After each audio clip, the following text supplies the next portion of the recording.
और हम लोगों ने कल हमने देखा था कि कैसे जो लोग यज्ञ करते हैं उनका हमने पहले तो विभिन्न प्रकार के यज्ञों को देखा, सैक्रिफाइसेस देखे और फिर सैक्रिफाइसेस अगर उसके करते हैं तो उसका पर्पसेस क्या है और नहीं करते हैं हमने क्या देखे। कल ये 2 देखे थे, अगर करते हैं तो क्या लाभ होगा, नहीं करेंगे तो क्या होगा। अगर करेंगे तो इस लाइफ में भी आपको सुख प्राप्त होगा और even in the next life also, right? अगर हम नहीं करेंगे तो क्या होगा, हमें इस लाइफ में भी सुख नहीं मिलेगा और आगे का तो कोई सवाल ही नहीं उठता है, राइट? तो इसी में आगे बढ़ते हैं और 432 नंबर श्लोक से आज हम लोग चर्चा करेंगे। 432 क्या कह रहे हैं?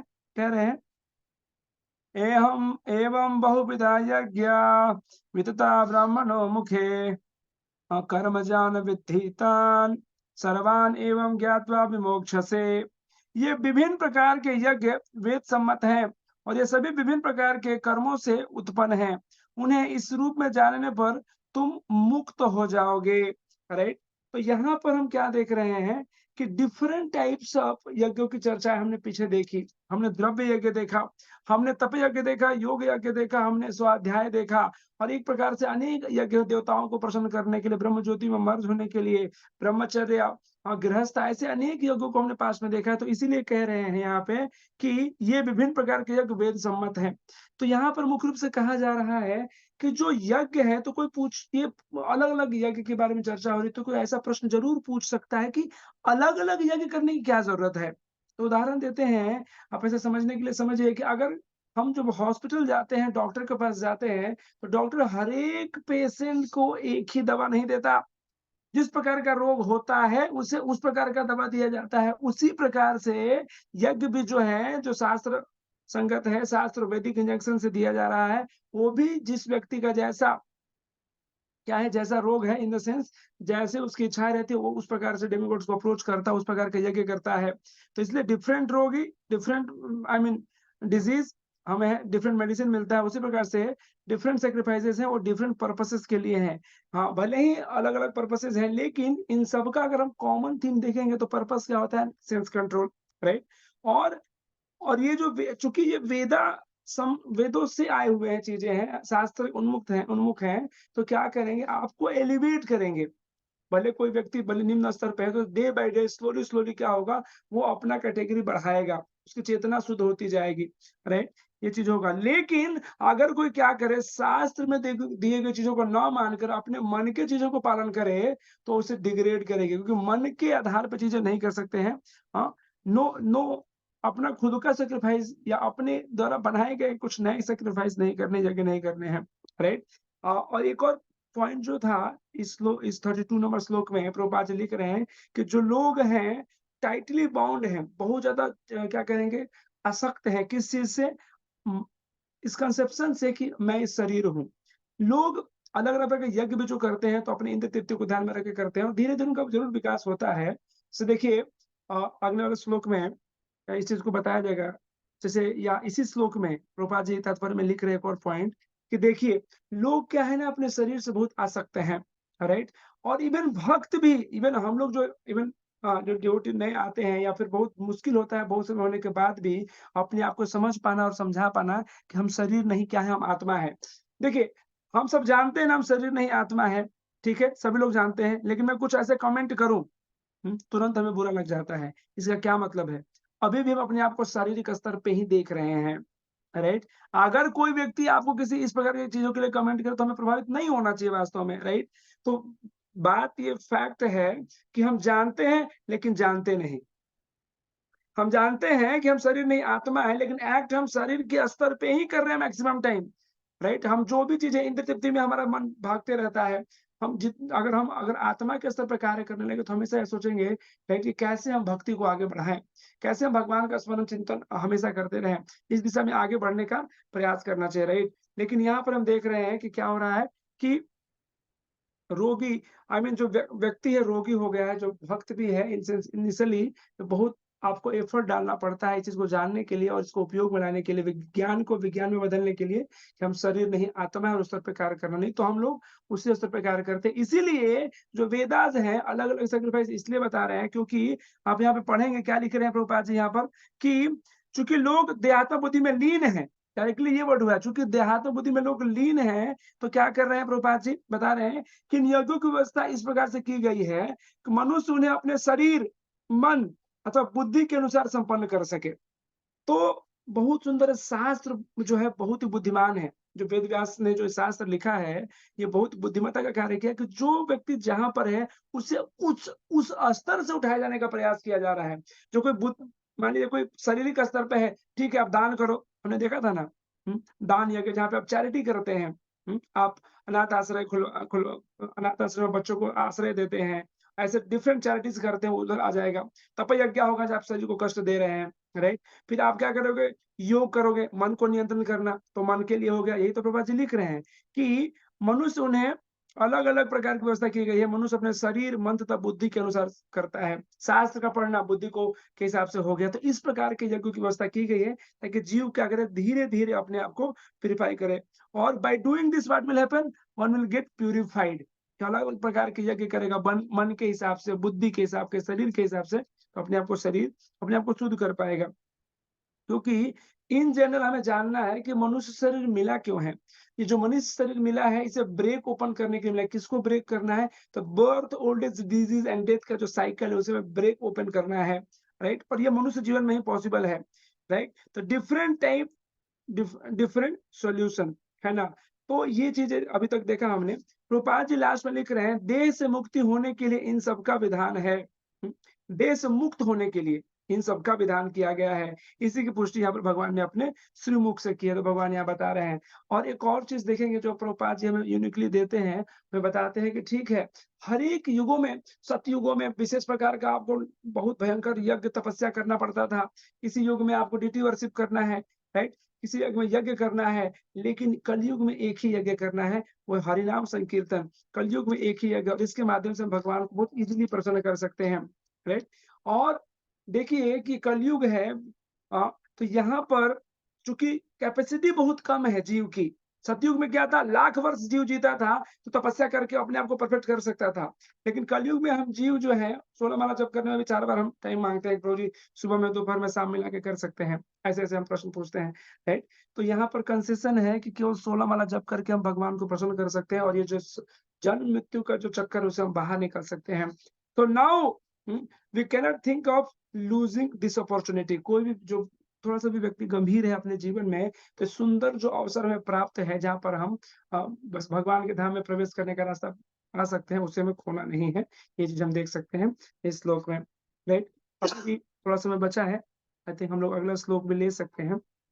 एक और, तो इस श्लोक में हमने क्या चर्चा किया अभी तक? इस श्लोक में हमने ये चर्चा किया है कि डिफरेंट-डिफरेंट जो यज्ञ हैं, चूँकि वो शास्त्रों के दिए गए हैं, अगर हम इनको भी पालन करते हैं, तो हमारी चेतना जो है धीरे-धीरे ऊपर बढ़ रही है, ठीक है? और इसके माध्यम से हमारा हृदय शुद्ध हो रहा है और एक दिन हम व्यक्ति जो है, इस जन्म मृत्यु के चक्कर से, शारीरिक चक्कर से बाहर आके भगवान के धाम में धीरे-धीरे एक दिन ज़रूर पहुँचेगा और प्रवेश कर पाएगा। मुख्य रूप से ये था, राइट? और विशेष एक भक्त के लिए क्या करना है, अलग प्रकार के यज्ञों में घुसने की ज़रूरत नहीं है। आपको क्या करना है कि आप हरिनाम का सहारा ले लीजिए, आप इज़िली इसे ओवरकम कर जाएँगे, राइट? तो ये है अ, अगर किसी को कोई प्रश्न नहीं है तो एक श्लोक और ले लेते हैं, क्योंकि हम लोग काफ़ी धीरे हो गए हैं थोड़ा-सा। मुझे न किसी का प्रश्न है? Yes, no? प्रश्न नहीं है। तो I think we can take one more shloka. एक और श्लोक ले सकते हैं। श्रेयान् द्रव्यमयात् यज्ञात् ज्ञान यज्ञ परन्तप सर्वं कर्म अखिलं पार्थ ज्ञाने परिसमाप्यते। हे परंतप, द्रव्य यज्ञ से ज्ञान यज्ञ श्रेष्ठ है। हे पार्थ, अंततो गत्वा सारे कर्मयोगों का अवसान दिव्य ज्ञान में होता है। तो 33 नंबर श्लोक में क्या बोल रहे हैं? 33 नंबर श्लोक में ये बता रहे हैं क्लियरली कि पर्पस ऑफ ऑल सैक्रिफाइसेस क्या है? तो 3 चीज़ों की चर्चा यहाँ चल रही है कि क्यों करते हैं? To achieve complete knowledge. अगर हम ये करेंगे, यज्ञ करेंगे तो हमें पूर्ण रूप से ज्ञान प्राप्त होगा। फिर gain release from material misery. अगर कोई व्यक्ति तप करेगा, दान करेगा, ये यज्ञ करेगा तो क्या होगा? सभी प्रकार की भौतिक जो दुःख है, कष्ट है, उससे बाहर आ जाएगा। और इसके द्वारा क्या होगा? वो भगवान के दिव्य प्रेममय सेवा में भी लग सकता है। ये चीज़ यहाँ पर बताई गई है, राइट? और साथ ही साथ यहाँ पर ये भी बताया जा रहा है कि 2 तरह के सैक्रिफाइस एक्टिविटीज़ हैं। प्रभुपाद जी लिख रहे हैं कर्म कांड और ज्ञान कांड। देखिए, ये हमेशा से कंफ्यूजन है। कर्म कांड क्या कहता है? कर्म कांड कर्म कांड में कॉन्सियसनेस बहुत निम्न होता है। क्या होता है कि यहाँ पर जो व्यक्ति है कर्म कांड जो करता है, कुछ अपने भौतिक पोजीशन का त्याग करता है, थोड़े समय के लिए, ताकि ज़्यादा सेंस एन्जॉयमेंट कर सके। यहाँ पर एम कर्मकांडी का क्या है, थोड़ा-सा हम थोड़ा कष्ट कर लेते हैं ताकि कल अच्छे से एन्जॉय करेंगे। तो ये कर्मकांड होता है, भोग भोग। अभी ज़रूर वो कुछ चीज़ का सैक्रिफाइस करता है, लेकिन आगे ज़्यादा भोग करेगा इसके लिए। ज्ञानी का कैसा होता है कि वो मटेरियल सिचुएशंस में क्या करता है कि वो जानता है कि जो भौतिक परिस्थिति है, उसको मान लो कमा लिया बहुत, वो अपने साथ रख तो नहीं सकता हमेशा के लिए, तो ये चीज़ को समझता है, उसको इतना ज्ञान है, तो क्या करेगा, इसमें पड़ेगा ही नहीं वो। हुँ? इस चीज़ में पड़ेगा नहीं कि जमा करके रखना, बोला कि क्या करो, ज्ञान के माध्यम से वो सीधे मुक्ति चाहता है, मतलब गेट इट, मुझे बाहर निकलना है, मुक्ति, मुक्ति। तो ये चीज़ है। कर्मी और ज्ञानी, कर्मी क्या चाहता है, थोड़ा-सा कष्ट करना चाहता है ताकि आगे जाकर के उसका भोग कर सके। ज्ञानी क्या चाहता है कि मैं जानता हूँ कि ये भोग व्यक्ति वास्तव में कर नहीं सकता, तो क्या करो, निकलो बाहर इधर से, राइट? तो दोनों में कहीं न कहीं ये क्या है, खुद की चेतना आ रही है कि मुझे क्या चाहिए। लेकिन भक्त क्या कहता है, जाहे विधि राखे राम, ताहे विधि रहिए, राइट? हाँ, कृष्णा जहाँ कहीं भी रख रहे हो, हाँ, जहाँ कहीं भी रख रहे हो, मुझे भक्तों के संग में रखिए और आपका सेवा दीजिए, दैट्स ऑल, डज़न्ट मैटर आप यहाँ रख रहे हो, आप भगवान के धाम रख रहे हो। तो ये भक्त का डेफिनिशन होता है, या फिर ये भक्त जो है किस प्रकार से कर्मकांडी और ज्ञानकांडी से डिफरेंट है, राइट? और बहुत बार हम देखेंगे कि आज के समय में ये कहा जाता है कि ठीक है, हम समझ लें अपने आप को कि हम कर्मकांड में हैं कि ज्ञानकांड में हैं, फॉरगेट अबाउट इट। हम कहते हैं कि आप क्या कीजिए, इसमें फँसिए ही मत कि कौन कर्मकांड है, कौन ज्ञानकांड है। सीधे आप भक्ति के पाथ लीजिए और वहाँ से आप सीधे अपने आप को हृदय को शुद्ध करके भगवान के धाम में प्रवेश कर सकते हैं, राइट? तो अभी तक हमने क्या देखा है इस अध्याय में, जो पिछला जो सेक्शन कुछ दिनों से चल रहा है, आगे हम कल एक दूसरे सेक्शन में प्रवेश करेंगे और लास्ट में पूरा रिवाइज़ भी करेंगे। तो इन केस कुछ लिंक टूट गया होगा तो हम लिंक को फिर से एस्टेब्लिश करेंगे। बट इन शॉर्ट अभी अलग-अलग प्रकार की योगिक स्तुति की गई है और यज्ञों को करने का या क्या परिणाम क्या चाहते हैं? इंद्रियों का नियंत्रण, एट मैक्स मुक्ति। राइट? ये प्रयास करना जरा कि हमें क्या हो, दिव्य ज्ञान प्राप्त हो और उससे हम व्यक्ति मुक्ति की तरफ आगे पहुँचे। प्रभुपाद जी तात्पर्यों के माध्यम से बताते हैं कि यस, ये तो है ही, लेकिन एक भक्त जो है ना कर्म कांड में फँसेगा, ना ज्ञान कांड में फँसेगा, वो भक्ति में जाएगा, जहाँ पर वो देखता है कि कैसे मैं भगवान को प्रसन्न करूँ। क्योंकि कर्म कांड में एम क्या है? मेरी इंद्रिय तृप्ति कैसे होगी? ज्ञान कांड में एम क्या है? मुझे कष्ट नहीं होना चाहिए। भगवान किधर? इधर, राइट? तो लेकिन भक्त क्या सोचता है कि मारो भी राखो भी जे इच्छा तो मार। जैसे भी रखते हो मुझे आपका स्मरण हमेशा रहे और भक्तों का संग हमेशा प्राप्त होता रहे। ये भक्तों की चिंता रहती है। हरे कृष्णा, कृष्णा कृष्णा हरे हरे, हरे राम राम हरे हरे। तो कल के श्लोक में आपको पता चलेगा कि आखिर ठीक है, तो भक्ति क्या है? कर्मकांड आप देख रहे हो कि कर्मकांड में क्या करते हैं पता लग मतलब बहुत कठिन तपस्या करते हैं लोग। पैसा जमा करो, किसके लिए तपस्या करते हैं, राइट? और ज्ञान कांड में भी क्या करते हैं? वो तपस्या ही कर रहे हैं एक तरह से, लेकिन वो भौतिक वस्तु से दूर रहना चाहते हैं क्योंकि मुक्ति मिले। लेकिन ज्ञान कांड शॉर्टकट है और शॉर्टकट को कैसे प्राप्त करना है, तो ये हम लोग कल देखेंगे। ठीक है? कैसे भगवान को हम शॉर्टकट से प्राप्त कर सकते हैं। ठीक है? तो आज के लिए हम यहीं पे रुकेंगे। किसी का कोई प्रश्न या कमेंट है तो कर सकते हैं। हरे कृष्णा प्रभु जी, धन्य प्रणाम। प्रणाम। प्रभु जी, जो सेल्फ रियलाइजेशन का मतलब कैसे लोग बागों से इजीली फॉलो कर सके अच्छे से, थोड़ा मतलब नाम जप के बारे में, मतलब कैसे हम अपना शेड्यूल अच्छे से रख सकें। हर एक व्यक्ति का मतलब शेड्यूल किस प्रकार से होना चाहिए, आपका प्रश्न ये है? हाँ प्रभु जी, क्योंकि हम जो आप बता रहे हैं उसको हम अगर हम अच्छे से पालन करेंगे तो हम जल्दी से रियलाइज कर पाएंगे, और जैसे जैसे हम रियलाइज कर पाएंगे वैसे वैसे हम आगे बढ़ेंगे भक्ति में। हाँ, तो सिंपल सी चीज़ है। जो प्रभुपाद जी ने जो नियम बताए हैं उसी को पालन करना है, अलग से कुछ नहीं करना है हमें। सुबह हम मंगल आरती जो अगर आप 16 माला जप करते हैं और भक्ति में अच्छे से एस्टेब्लिश्ड हैं, तो हम मंगल आरती जो है मॉर्निंग प्रोग्राम को बहुत स्ट्रिक्ट रखना होता है। आपने एक अच्छा पॉइंट लाया, मैं आपको बताता हूँ। प्रभुपाद जी हमेशा मॉर्निंग प्रोग्राम पे बहुत जोर दिया करते हैं और शास्त्र से मैं आपको अनगिनत प्रमाण बताऊँगा कि अगर जो शुद्ध भक्त चाहता है, अगर उसे आप करें, तो शुद्ध भक्त की जो वाणी होती है, भगवान उसके सामने भी झुक जाते भगवान भी उसके सामने झुक जाते हैं, शुद्ध भक्त की वाणी के सामने, राइट? आप शास्त्र में देखिए, हाँ, जब कृष्णा को उखली बाँधी गई थी, हुँ, वो भाग रहे थे। उधर जा रहे थे, अचानक से याद आया उनको क्या, अरे मेरे शुद्ध भक्त नारद मुनि ने क्या कहा है, इनका उद्धार करना है। नल, कुबेर, मणिग्रीव जो पेड़ के रूप में थे, तो रूट चेंज करके आके वो किए। तो क्या हो गया यहाँ पे, किसी अपने भक्त के वचन को सत्यापित करने के लिए भगवान वापस यहाँ पे आए। जब प्रभुपाद जी वृंदावन में मंदिर बना रहे थे, सब लोग सोचे कहाँ मंदिर जंगल में बना रहे हैं, कौन आएगा। प्रभुपाद जी की इच्छा थी कि यहाँ पे लाखों हजारों भक्त आए। आज देखिए कृष्ण बल्लभ मंदिर में कितने लोग आ रहे हैं, राइट। और साथ ही साथ हम और भी जुहू मंदिर देखेंगे, वहाँ पर भी कोई भी भक्त पहले नहीं जाता था, जंगल में था, आज हार्ट ऑफ द सिटी बना हुआ है। तो मैं कहने का मतलब ये कह रहा हूँ कि अगर भक्त की शुद्ध भक्ति की जो इच्छा है, भक्त की जो इच्छा है, उसे हम पालन करने का प्रयास करेंगे, तो हम ज़रूर सक्सेस को प्राप्त करेंगे। भगवान भी क्या करेंगे, जो बाधाएँ हैं उसे तुरंत हटा देंगी। तो प्रभुपाद जी, हम आपने जो प्रश्न पूछा था कि कैसे हम आत्म साक्षात्कार को बहुत ही आसानी से प्राप्त करें? Follow morning program strictly. Morning program जो है साधना अच्छे प्रकार से करें, सुबह जल्दी उठिए, नाम जप कीजिए। नाम जप करने के बाद आपका जो भी शेड्यूल है, लेक्चर सुनने का है, लेक्चर सुनिए। उसके बाद आप मतलब नाम जप, मंगल आरती कीजिए, नाम जप कीजिए, ठीक है? सेवा है तो सेवा कीजिए, और लेक्चर सुनिए और प्रसाद, दैट्स ऑल। फिर आप अगर स्टूडेंट हो तो दिन भर, उसके बाद 9 बजे से लेकर आप रात में 9 बजे तक फ्री हैं पढ़ाई करने के लिए। जॉब में है तो भी आपके पास जॉब करने का समय है, आप गृहस्थ में हैं, जिस जिस भी आप फील्ड में हैं, आप इज़िली कर सकते हैं। मॉर्निंग प्रोग्राम को स्ट्रिक्टली कीजिए, राइट? और अगर इसको आप अच्छे प्रकार से कर पाते हैं, तो बहुत ईज़िली भगवान को साक्षात्कार कर पाएँगे।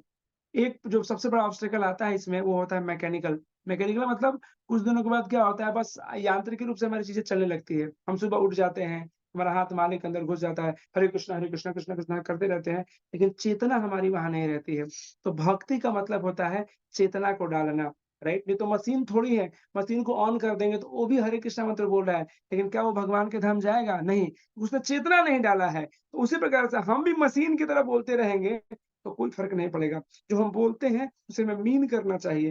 हमें उसको समझना चाहिए कि yes I am calling Krishna, Krishna is so merciful, you know.